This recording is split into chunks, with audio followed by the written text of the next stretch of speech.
நன்மைகள் நடக்கும் பொழுது அவற்றை ஏற்று மகிழ்வர்.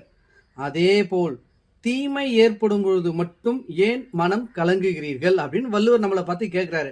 பாருங்க, நம்ம சந்தோஷமான சூழ்நிலையில ரொம்ப மகிழ்ச்சியா எல்லாரும் கூட மகிழ்ச்சியா இருக்கும். அதே துக்கமா இருக்கும்போது ஒரு கெட்ட நடந்துச்சு அப்படின்னா நம்ம அப்படியே மனசு உடைஞ்சி உட்கார்ந்துட கூடாது அப்படின்னு வள்ளுவர் சொல்ல வர்றாரு.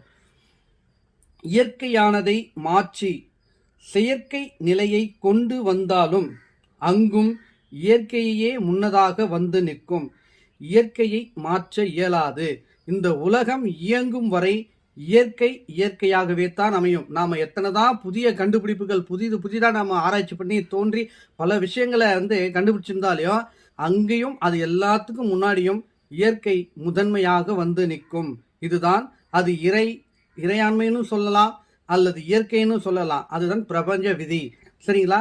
நாம எதையுமே விதின்னு நினைச்சு முடங்கி மூளையில உட்கார